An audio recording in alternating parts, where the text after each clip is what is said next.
Nang malalim. Oras na para malaman ng anak niya ang totoo. Anak, sabi niya, hinawakan ang kamay ni Presi David. Siya si Adrian.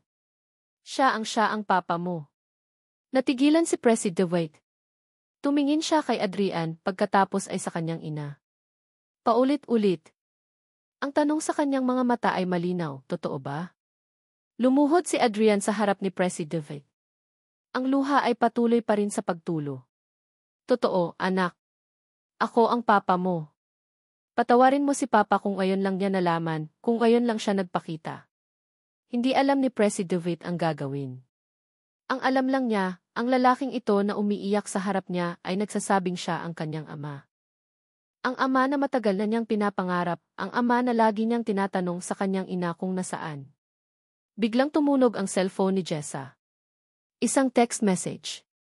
Ma, bakit biglang tumawag siya? Galing kay Aling Nena, ang kasera niya.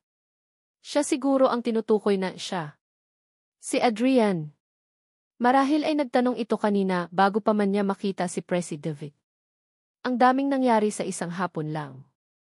Mga revelasyon. Mga luhang matagal ng kinikimkim. At isang tanong mula sa isang batang naguguluhan pa rin. Ang tanong ni Presi David ay parang isang cliffhanger sa teleserye ng kanilang buhay. Tapos na ang Kabanata 4. Nasa mga 2,200 panandang pandagdag words ito. Grabe ang emotions dito. Ang mga sumunod na araw matapos ang revelasyon sa Mabini Elementary School ay puno ng alanganin at hindi matatawarang emosyon para kina Adrian, Jessa, at lalo na kay Presi David. Si Adrian, na dati puro numero, blueprints, at business deals lang ang laman ng utak, ngayon ay nahaharap sa isang realidad na mas komplikado pa sa pinakamahirap na kontrata, ang pagiging ama. Si Jessa naman, habang may bahid ng ginhawa na nalaman na ni Adrian ang totoo, ay hindi pa rin lubusang makampante. Paano tatanggapin ng pamilya ni Adrian ang lahat ng ito? At si Presi David, ang batang biglang nagkaroon ng ama, ay nasa isang estado ng pagtataka, saya, at kaunting takot. Nagpasya si Adrian na kailangan nilang harapin ang kanyang lolo at lola. Hindi na pwedeng itago pa ang katotohanan. Isang umaga, sinundo niya sina Jessa at Presi David. Si Presi David ay suot ang kanyang pinakamagandang bestida, isang kupas na kulay rosas na may maliliit na bulaklak, regalo pa ng ninang niya noong kaarawan niya. Mahigpit ang hawak niya sa kamay ni Jessa. Paminsan-minsan ay sumusulyap kay Adrian na seryosong nagmamaneho. Okay ka lang, anak, tanong ni Jessa kay Presi David, hinahaplos ang buhok nito. Tumango lang si Presi David, pero ang mga mata nito ay nagsasabing hindi siya lubos na okay. Sino ba namang bata ang magiging okay sa ganitong sitwasyon? Huwag kang mag-alala, princess, sabi ni Adrian, sumulyap sa salamin sa likod. Mababait sina lolo at lola. Matutuwa sila sayo. Pinilit niyang pasiglahin ang boses, kahit siya mismo ay kinakabahan. Pagdating nila sa hacienda sa San Rafael, ang pamilyar na karangyaan ng lugar ay tila mas naging mabigat ngayon. Alam nilang hindi ito isang ordinaryong pagbisita. Ito ang araw ng pag-amin. Sinalubong sila ni Don Ricardo at Lola Consuelo sa sala. Ang ngiti sa mukha ni Lola Consuelo ay bahagyang naglaho nang makita si Presi David na nakakapit kay Jessa. Si Don Ricardo naman ay nanatiling seryoso, ang mga mata ay nagsusuri. Lolo, Lola, simula ni Adrian, huminga ng malalim. May mahalaga po kaming sasabihin sa inyo. Hinawakan niya ang kamay ni Jessa, at sa unang pagkakataon, naramdaman ni Jessa ang panginginig doon. Si Jessa po hindi lang siya basta nobya ko. Siya po ang asawa ko. At si Presi David. Tumingin siya sa bata, na ngayon ay nakatingin na rin sa kanya ng may pag-asa. Si Presi David po ang anak namin. Apo ninyo. Ang katahimikan na sumunod ay mas matindi pa sa katahimikan noong gabing tinanong ni Lola Consuelo kung sino si Jessa. Si Lola Consuelo ay napahawak sa kanyang dibdib, ang mga mata ay nanlalaki. Si Don Ricardo naman ay napaupo sa isang silya, tila nabigla sa narinig. Hirap na sabi ni Lola Consuelo. Apo, anak niyo si Presi David. Tumango si Adrian. Opo, Lola. Nagkaroon po ako ng amnesia matapos ang operasyon ko 8 taon na ang nakalilipas. Marami po akong nakalimutan, kasama na po ang gabing nabuo si Presi David. Si Don Ricardo ang unang nakabawi. Tumayo ito, lumapit kay President. Yumuko ito para magpantay sila ng tingin. Ikaw pala si President, sabi nito, ang boses ay mas malumanay na ngayon. Kamukha mo ang iyong ama noong bata pa siya. May bahid ng ngiti sa labi ng matanda. Lumapit din si Lola Consuelo, ang mga mata ay puno na ng luha. Apo Koji. Sabi nito, hinawakan ang pisngi ni President. Ang tagal ka naming hindi nakilala. Niyakap ni Lola Consuelo si President at pagkatapos ay si Jessa. Patawarin mo kami, Hija, kung naging mahirap ang lahat para sa'yo. Pero si Don Ricardo, bagamat tila natutuwa na sa pagkakaroon ng apo, ay may iba pang nasa isip. Tumingin siya kay Adrian. Naaalala ko ngayon, Adrian. Noong mga panahong iyon, bago ang operasyon mo, kami ng lola mo ang nagsabi sa'yo na kailangan mo ng mag-asawa. May isang business deal noon na nangangailangan ng katatagan sa pamilya. Pinilit ka namin. Napabuntong hininga ang matanda. Hindi namin alam na mayroon ka na palang obligasyon. Dito na hindi napigilan ni Jessa ang sarili. Ang lahat ng sakit, ng hirap, ng sama ng loob na kinimkim niya ng 8 taon ay biglang sumabog. Obligasyon, sabi niya, ang boses ay nanginginig sa galit. Tumingin siya kay Adrian. Ginamit mo lang ako, Adrian. Ginamit mo lang ako para sa lupa. Para sa business deal mo. Kaya pala bigla kang nag-alok ng kasal-kasalan. Kaya pala kailangan mo ng peking asawa. Dahil kailangan mong makuha ang loob ng lolo mo. Jessa, hindi totoo yan, depensa ni Adrian. May business deal, pero hindi iyon ang dahilan kung bakit kita hinanap ulit. Hindi? Ano? Dahil bigla mong naalala na may anak ka? O dahil kailangan mo ulit ng pampalatag sa mga plano mo? Ang mga salita ni Jessa ay parang mga punyal na tumutusok sa puso ni Adrian. Ang mga luha ay muling dumaloy sa kanyang mga mata. Ang hirap na tiniis niya para kay President. Ang mga gabing umiiyak siya dahil sa kawalan ng kasiguraduhan, lahat iyon ay bumalik. Patawarin mo ako, Jessa, sabi ni Adrian, lumapit dito, pero umatras si Jessa. Alam kong nasaktan kita. Nasaktan ko kayo ni President. Pero maniwala ka, nagsisisi ako. At gagawin ko ang lahat para makabawi sa inyo. Huwag niyo nang palakihin pa ito, sabat ni Don Ricardo, ang boses ay may otoridad. Ang mahalaga, nandito na si President. Nandito na ang apo namin. Tumingin siya kay Jessa. Hiza, alam kong marami kang pinagdaanan. Pero sana, bigyan mo ng pagkakataon si Adrian. Bigyan mo ng pagkakataon ang pamilyang ito. Pamilya, mapait na umiti si Jessa. Anong klaseng pamilya ang magsisimula sa kasinungalingan at paggamit sa kapwa? Nagkaroon ng matinding argumento sa gitna ng dining table, kung saan sila inimbitahan para sa tanghalian. Si Jessa, naglalabas ng lahat ng kanyang sama ng loob. Si Adrian, pilit na nagpapaliwanag at humihingi ng tawad. Sina Don Ricardo at Lola Consuelo, sinusubukang mamagitan. Si President, tahimik lang na umiiyak sa isang tabi, hindi maintindihan ang nangyayari. 5 taon, Adrian. 5 taon kitang pinatahimik tungkol sa mga babae mo. Biglang sigaw ni Don Ricardo, na ikinagulat ng lahat. 5 taon kong sinasabi sa'yo na humanap ka na ng mapapangasawa para sa katatagan ng kumpanya, para sa pangalan ng pamilya. At ngayon, sasabihin mong may anak ka na pala noon pa? Ang galit ng matanda ay hindi na para sa sitwasyon ni na Adrian at Jessa, kundi sa sarili niyang pamimilit noon. Muntik nang magbunyi si Don Ricardo nang makita ang tila pagkakaisa ni na Adrian at Jessa laban sa kanya, kahit pa ito ay dahil sa galit. Nakita niya ang synergy ng isang pamilyang nagtatanggungan kahit pa sa gitna ng away. Pero alam niyang hindi pa tapos ang lahat. Sa gitna ng kaguluhan, biglang tumunog ang cellphone ni Adrian. Isang unknown number. Karaniwan ay hindi niya ito sinasagot, pero may kung anong nag-udyok sa kanya na sagutin ito ngayon. Hello, sabi niya, medyo iritado pa rin ang boses. Isang tinig ng babae ang sumagot mula sa kabilang linya. Isang tinig na matagal na niyang hindi narinig, pero hindi niya kailanman makakalimutan. Isang tinig na tumatalon sa puso niya, nagdudulot ng halo-halong emosyon. Anak! Adrian, anak, ikaw ba yan? Natigilan si Adrian. Ang lahat ng ingay sa paligid ay biglang nawala. Ang galit ni Jessa, ang mga salita ng kanyang lolo, ang iyak ni Presi David, lahat ay parang nag-fade out. Mama, nauutal niyang tanong. Ang kanyang ina. Ang ina niyang iniwan siya sa ospital noong sanggol pa siya. Ang ina niyang hindi niya nakilala. Ang ina niyang matagal na niyang hinahanap. Reaction shots ng lahat. Si Jessa, na kanina lang ay galit na galit, ay natigilan, ang mga mata ay napako kay Adrian, nakikita ang biglaang pagbabago sa ekspresyon nito. Si Don Ricardo at Lola Consuelo, nagkatinginan, alam kung sino ang tumatawag. Si Presi David, tumigil sa pag-iyak, nagtataka kung sino ang imama na tinutukoy ng kanyang papa. Ang hangin ay napuno ng panibagong tensyon. Isang tensyon na mas malalim, mas personal. Saan ka na, anak? Tanong ng ina ni Adrian sa kabilang linya, ang boses ay puno ng pananabik at takot. Matagal na kitang hinahanap. At bago pa man makasagot si Adrian, bago pa man niya maintindihan ang lahat, ang tawag ay biglang naputol. Nawalan ng signal. Naiwan si Adrian na tulala, hawak ang cellphone, ang mga salita ng kanyang ina ay umuulit-ulit sa kanyang isipan.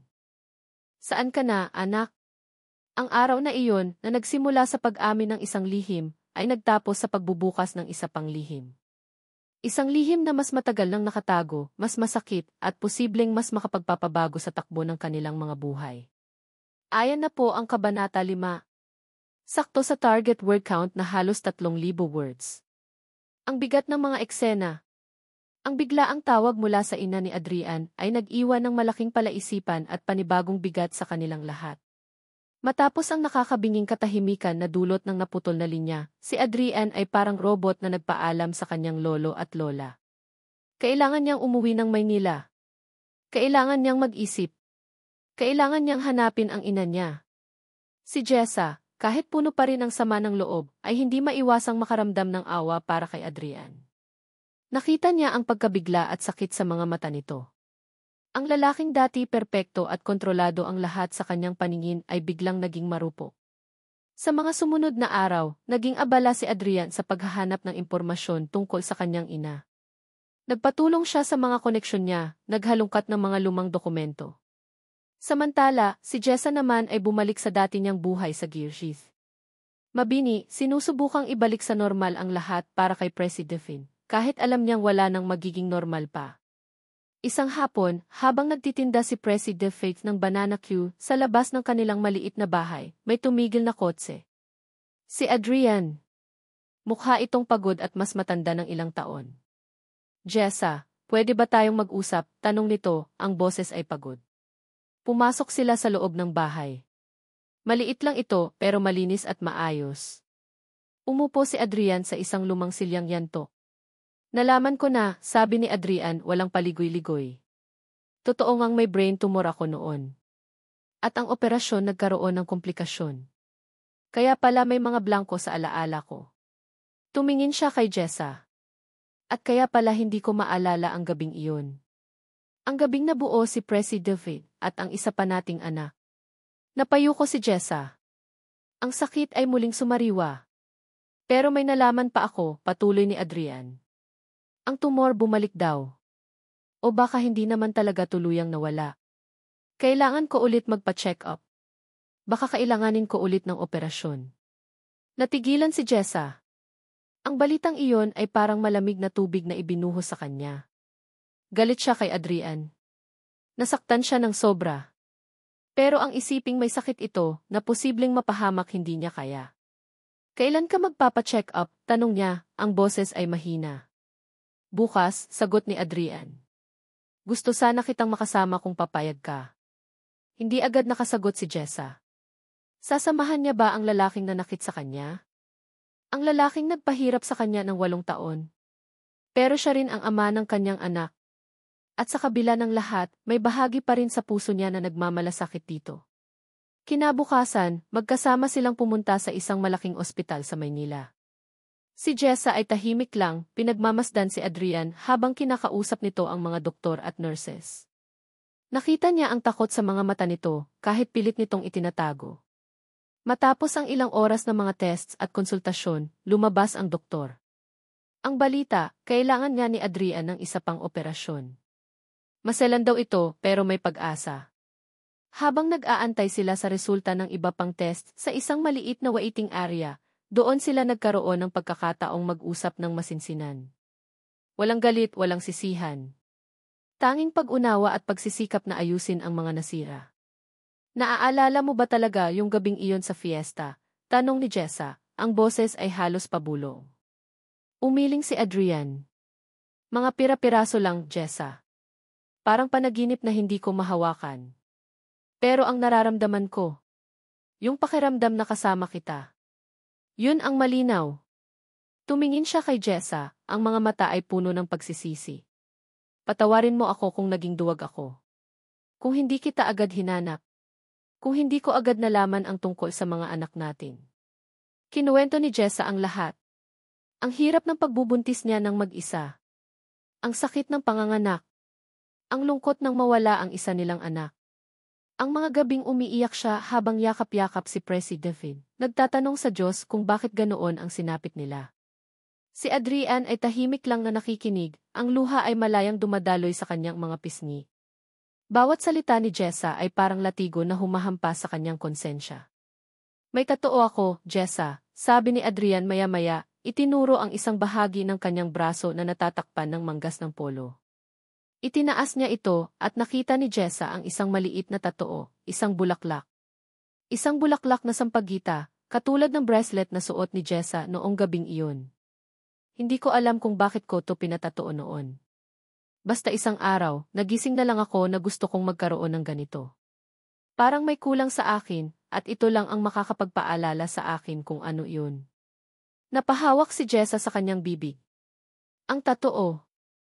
Ang bracelet. Ang mga piraso ng kanilang nakaraan ay unti-unting nabubuo.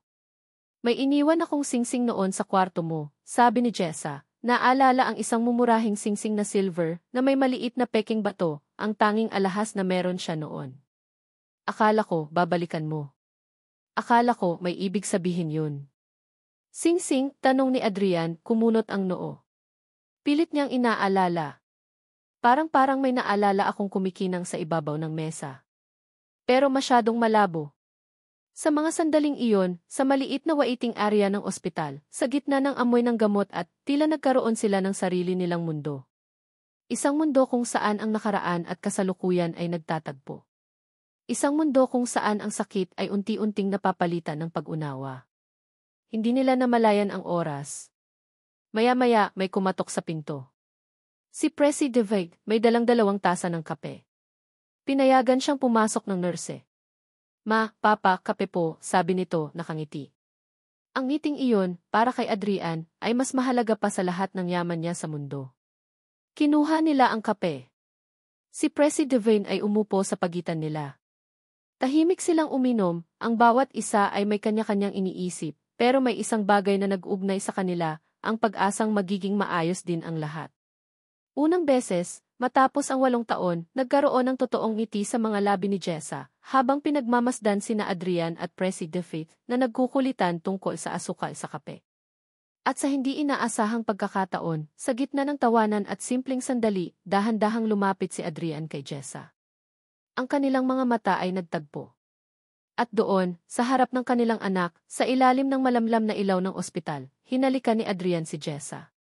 Isang halik na puno ng pangako, ng pagsisisi, at ng pag-asang muling mabuo ang kanilang pamilya. Isang halik na matagal na nilang dapat ibinigay sa isa't isa. Napapalakpak si Presi David, natutuwa sa nakikita. Yehey! Bati na si Mama at Papa. Napatawa sila. Ang bigat sa kanilang mga dibdib ay tila nabawasan. Pero ang kaligayahan ay panandalian lang. Biglang bumukas ang pinto ng waiting area. Isang nurse ang pumasok, may kasamang isang babae, matangkad, elegante, at may otoridad sa tindig. Ang mukha nito ay pamilyar kay Adrian, pero hindi niya agad matukoy kung saan niya ito nakita. Salazar, sabi ng nurse. May bisita po kayo. Siya po si Gimres Elena Reyes. Ang inyo raw pong D. Bago pa man matapos na nurse ang sasabihin, nagsalita ang babae. Ang boses nito, pamilyar din ang boses na narinig ni Adrian sa telepono. Adrian, anak, sabi nito, ang mga mata ay puno ng luha. Nandito na ako. Si Elena Reyes. Ang kanyang ina. Ang ina niyang matagal nang nawawala. Natigilan si Adrian. Ang kape sa kanyang kamay ay muntik nang matapon. Ang lahat ng emosyon, gulat, saya, galit, pagtataka, ay naghalo-halo sa kanyang dibdib. Tumingin siya kay Jessa, na kasing gulat niya. Pagkatapos ay kay Presi Devin, na nagtataka kung sino ang bagong dating. Tay, nandito na ang nanay mo, bulong ni Presi Devin, hindi alam ang bigat ng kanyang mga salita. Ang pagkabigla sa mukha ni Adrian ay hindi maitago. Ang lihim ng pamilya ay unti-unti nang nabubunyag sa lugar na hindi nila inaasahan. Ang pagdating ni Elena Reyes, ang ina ni Adrian, sa ospital ay nagdulot ng panibagong alon ng emosyon at mga tanong. Sa mga sumunod na linggo, habang nagpapagaling si Adrian mula sa matagumpay niyang operasyon, unti-unting nabuo ang mga nawawalang piraso ng kanilang mga buhay. Nalaman nila na si Elena ay napilitang iwan si Adrian noon dahil sa matinding kahirapan at pagbabanta mula sa pamilya ng ama ni Adrian na hindi pala si Don Ricardo. Ang tunay na ama ni Adrian ay isang lalaking minahal ni Elena, ngunit tutol ang pamilya nito sa kanilang relasyon. Si Don Ricardo at Lola Consuelo, na malapit na kaibigan ng pamilya ni Elena, ang kumupop kay Adrian at pinalaki itong parang sarili nilang apo, itinago ang katotohanan para protektahan ang bata. Ang brain tumor ni Adrian, ayon sa mga doktor, ay maaaring namana pa niya sa kanyang biological father. Ang muling pagkikita ng mag-ina ay puno ng luha, yakap at mga salitang matagal ng gustong sabihin. Si Jessa at Presi Devin ay tahimik na saksi sa lahat, nagbibigay ng suporta at pag-unawa. Si Presi Devin, sa kanyang murang edad, ay tila naiintindihan ang bigat ng sitwasyon at laging handang magbigay ng ngiti at yakap sa kanyang bagong lola Elena. Makalipas ang isang buwan, tuluyan nang nakauwi si Adrian mula sa ospital. Ang kanyang mga alaala ay unti-unti nang bumabalik, lalo na ang mga detalye ng gabing iyon sa fiesta kasama si Jessa. Ang bawat ngiti, bawat haplos, bawat salita, lahat ay nagiging malinaw na ngayon. At kasabay ng pagbabalik ng alaala ay ang pag-usbong muli ng pagmamahal niya para kay Jessa, isang pagmamahal na hindi pala talaga nawala, natabunan lang ng mga blankong espasyo sa kanyang isipan. Isang hapon, ipinagdiwang ng pamilya Salazar ang paggaling ni Adrian. Sa malawak na veranda ng kanilang mansyon sa Isla de Clara, natanaw ang asul na dagat at ang luntiang kabundukan ng BFF. Mabini, nagkaroon sila ng isang simpleng salu-salo. Naroon sina Don Ricardo, Lola Consuelo, Adrian, Jessa, Presidev, at si Elena. Ang dating tensyon at mga lihim ay napalitan na ng tawanan, pagkakaunawaan at pagtanggap. Alam mo, Adrian, sabi ni Don Ricardo habang nagkakape sila, noong una, galit ako sa sarili ko dahil sa pamimilit ko sa iyo na mag-asawa para lang sa negosyo. Pero ngayon, nakikita ko na may maganda rin palang idinulot ang lahat ng iyon. Tumingin siya kina Jessa at Presi Devin. Nagkaroon kami ng isang napakagandang apo at isang mabait na manugang kahit hindi pa opisyal, natatawang sabi ng matanda. Si Lola Consuelo naman ay abala sa pakikipagkwentuhan kay Elena. Ang dalawang babae, na parehong nagmahal at nagsakripisyo para kay Adrian sa magkaibang paraan, ay nagkaroon ng sarili nilang ugnayan. Walang sisihan, tanging pag-unawa sa mga desisyong ginawa dahil sa pagmamahal. Jessa, Hija, sabi ni Elena, hinawakan ang kamay ni Jessa. Salamat sa pag-aalaga mo kay Adrian at sa pagpapalaki mo ng maayos kay Presi Devin. Utang ko sa iyo ang buhay ng anak ko at ang kaligayahan ng apo ko. Walang anuman po iyon, Tita Elena, sagot ni Jessa, umiti. Mahal ko po si Adrian at si Presi Devin ang buhay ko. Si Presi Devin naman, ang sentro ng kasiyahan, ay naghanda ng isang sorpresa. Nagtanghal siya ng isang dance number, isang modernong sayaw na natutunan niya sa eskwelahan. Ang bawat galaw niya ay puno ng sigla at saya, isang tribute sa kanyang mga magulang na ngayon ay buo na. Napuno ng palakpakan at tawanan ang veranda. Habang papalubog na ang araw, at ang kalangitan ay nagkukulay kahel at lila, niyaya ni Adrian si Jessa na mamasyal sa hardin. Ang hangin ay malamig at ang amoy ng mga bulaklak ay nakaka-relax. Jessa, simula ni Adrian, huminto sila sa ilalim ng isang malaking puno ng mangga. Marami akong pagkukulang sa'yo, sa inyo ni Presi Devin. 8 taon ng buhay niyo ang nasayang dahil sa akin, dahil sa mga nakalimutan ko. Adrian, naiintindihan ko na, sabi ni Jessa, hinawakan ang kamay nito. Ang mahalaga, nandito ka na ngayon. Buo na tayo. Pero hindi pa sapat yun, Jessa, sabi ni Adrian, may kinuha sa kanyang bulsa. Isang maliit na kahon. Lumuhod siya sa harap ni Jessa. Nanlaki ang mga mata ni Jessa. Ang puso niya ay biglang kumabog ng malakas. Binuksan ni Adrian ang kahon. Sa loob, isang singsing. Hindi ito gawa sa pilak na may peking bato, tulad ng singsing na iniwan ni Jessa noon. Ito ay gawa sa tribal gold ng Isla de Clara, isang disenyo na simple pero elegante, at sa gitna nito ay isang maliit na diamante na kumikinang sa huling sinag ng araw. Jessa magtanggol, sabi ni Adrian, ang boses ay puno ng pagmamahal at sinseridad. Ang mga mata niya ay nakatitig kay Jessa, mga matang nangungusap ng pangakong panghabang buhay. Noong gabing iyon sa fiesta, hindi ko man maalala lahat ng detalye, pero ang nararamdaman ko para sa'yo, yun ang hindi ko makakalimutan. Ikaw ang babaeng unang nagpatibok ng puso ko sa paraang hindi ko inaasahan. Ikaw ang ina ng pinakamagandang regalo na natanggap ko sa buhay ko. Ikaw ang lakas ko, ang inspirasyon ko. Huminga siya ng malalim. Jessa, ikakasal ka ba sa akin ngayon at magpakailanman? Ang mga luha ay malayang umagos mula sa mga mata ni Jessa. Hindi ito luha ng sakit o lungkot, kundi luha ng purong kaligayahan. Ang lalaking minahal niya ng 8 taon, ang ama ng kanyang anak, ang lalaking pinangarap niyang makasama habang buhay, ay nasa harap niya ngayon, nag-aalok ng isang pangarap na akala niya ay hindi na matutupad. Tumango siya, hindi makapagsalita sa sobrang emosyon. Niyakap niya si Adrian ng mahigpit.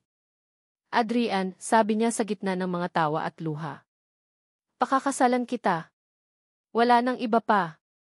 Isinuot ni Adrian ang singsing sa daliri ni Jessa. Sakto. Parang ginawa para sa kanya. Naghalikan sila, isang halik na nagsasara sa lahat ng sakit ng nakaraan at nagbubukas ng pinto para sa isang masayang kinabukasan. Mula sa veranda, nakamasid sina Don Ricardo, Lola Consuelo, Elena, at si Presi David. Pumapalakpak sila, ang kanilang mga mukha ay puno ng saya. Welcome home, Jessa, sigaw ni Presi David, tumatakbo palapit sa kanila, at niyakap sila ng mahigpit. Niyakap din sila ni na Don Ricardo, Lola Consuelo, at Elena. Isang group hug na puno ng pagmamahal at pagtanggap. Ang gabing iyon ay hindi lang pagtatapos ng isang kabanata sa kanilang buhay, kundi simula ng isang bago. Isang pamilyang sinubok ng panahon, ng mga lihim, at ng sakit, ngunit sa huli ay nahanap ang daan pabalik sa isa't isa. Ang pusong minsang naligaw at nasaktan ay nahanapan na ng tunay nitong tahanan. Sa Kijiji. Mabini, sa ilalim ng mga bituin na naging saksi sa simula ng kanilang kwento, ipinagdiwang nila ang kanilang pag-ibig. Isang simpleng salo-salo sa Barangay Plaza, kasama ang mga kaibigan at kapitbahay na naging bahagi ng kanilang buhay. May banda, may sayawan, may kantahan. At sa gitna ng lahat ng iyon, sina Adrian at Jessa, magkahawak kamay, ang kanilang mga puso ay umaapaw sa kaligayahan. Sa wakas, ang fake wife ay naging totoong asawa. Ang GCE na walang pakialambi ay natutong magmahal ng totoo. At ang batang babae na nagngangalang Presi Delphine ay nagkaroon ng isang buo at masayang pamilya. Ang kanilang kwento ay isang patunay na ang pag-ibig, kapag totoo at tapat, ay kayang lampasan ang lahat ng pagsubok, at laging hahanap ng paraan upang mahanap ang daan patungo sa isang masayang wakas. Mahal kong mga mambabasa. Una sa lahat, mula po sa kaibuturan ng aking puso, maraming salamat sa inyong walang sawang pagsubaybay at pagtangkilik sa kwento ni na Adrian, Jessa, at ng munting si Presi David. Ang bawat kabanata ay parang isang paglalakbay, at labis akong nagagalak na nakasama ko kayo sa bawat hakbang, sa mga sandali ng kilig, sa mga patak ng luha, sa mga bugso ng galit, at sa matamis na pag-asang bumalot sa ating mga puso. Habang isinusulat ko ang ipusong nahanapan ng tahanan, naramdaman ko ang bawat emosyon na kanilang pinagdaanan. Naging parang tunay na mga kaibigan at kapamilya sina Jessa at Adrian sa aking isipan, at ang kanilang mga pangarap, takot, at pag-ibig ay naging bahagi na rin ng aking araw-araw. Ang hangarin ko po ay hindi lang maghatid ng isang kwentong pag-ibig, kundi isang salamin ng mga totoong emosyon, ng mga hamon na hinaharap natin sa buhay, at ng di matatawarang lakas ng pamilyang Pilipino. Sana po, sa pagtatapos ng kanilang kwento, may naiwan itong aral at inspirasyon sa inyong mga puso. Na ang pag-asa at pangalawang pagkakataon ay laging nariyan, naghihintay lamang na ating yakapin. Na ang kapatawaran, gaano man kahirap, ay susi sa tunay na paghilom. At higit sa lahat, na ang tunay na pag-ibig, sa pamilya man o sa isang espesyal na tao, ay kayang lagpasan ang anumang unos at laging hahanap ng daan pabalik sa tahanan. Kung naantig po kayo ng kwento ni Jessa at Adrian, kung napangiti, napaiyak, o napaisip man lang kayo, huwag po kayong mag-atubiling ibahagi ito sa inyong mga kaibigan at mahal sa buhay. Nais ko rin pong marinig ang inyong mga saloobin. Ano ang pinakapaborito ninyong eksena? Sinong karakter ang pinaka-nakarelate kayo? Anong aral ang tumatak sa inyo? Ang inyong mga komento at mensahe ay nagsisilbing inspirasyon at kagalakan sa akin bilang manunulat. Muli, isang taos pusong pasasalamat po sa pagbibigay buhay sa kwentong ito sa pamamagitan ng inyong pagbabasa. Hanggang sa susunod nating pagkikita sa mga pahina ng mga bagong kwento. Nagmamahal at nagpapasalamat.